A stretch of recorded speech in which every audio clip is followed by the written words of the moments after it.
Kenneth Okonkwo, a veteran Nollywood actor and also a prominent politician, formerly a Labour Party presidential campaign council spokesperson, recently spoke about the 2027 Nigerian presidential election. His comments are coming amidst growing concern among opposition supporters about President Bola Tinubu's strong hold on power despite widespread public dissatisfaction over economic and security challenges. In an interview or media appearance with Channels Television, the 27th of April 2025, he warned that if the opposition parties in Nigeria, mainly Labour Party LP, People's Democratic Party PDP, New Nigeria People's Party NNPP, and other smaller parties fail to form a united coalition, then President Tinubu will have an easy victory in the 2027 general elections. Here's a breakdown of what Kenneth Okonkwo said. He believes Tinubu is politically vulnerable because of the current hardships Nigerians are facing: inflation, naira devaluation, insecurity, fuel subsidy removal and PACs, etc. However,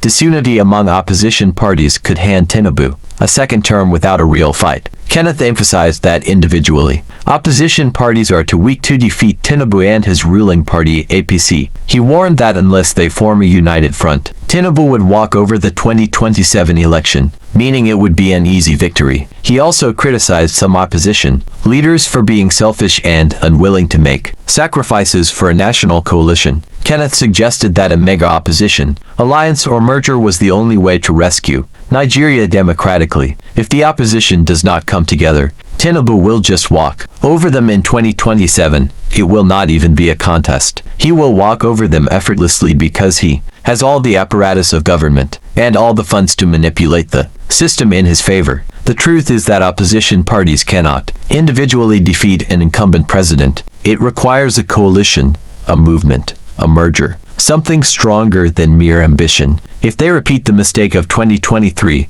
then Tinubu will have an easy ride to another term. What is needed now is selflessness. Personal ambition must be set aside for the national interest. Nigeria is bigger than any single political party or any single individual. The opposition must unite, or else they are simply helping Tinubu. Additionally, Kenneth Okonkwo's comments reflect a lot of frustration within opposition ranks. Many Nigerians feel that without a strategic coalition, much like what led to APC's victory over Jonathan in 2015, Tinubu's political machinery and incumbency advantage would make 2027 a foregone conclusion. He emphasized that if opposition parties go into the election fragmented, with multiple presidential candidates like they did in 2023, they will split votes, and Tinubu would simply walk over and win re-election. According to Okonkwo, Tinubu's victory would not necessarily mean he is popular or accepted, but because the opposition would be too divided to offer a serious challenge. Kenneth criticized the selfishness and personal ambitions of opposition leaders, saying that many are putting personal interests above the national interest, refusing to sacrifice personal ambitions for unity. He urged political stakeholders to learn from history,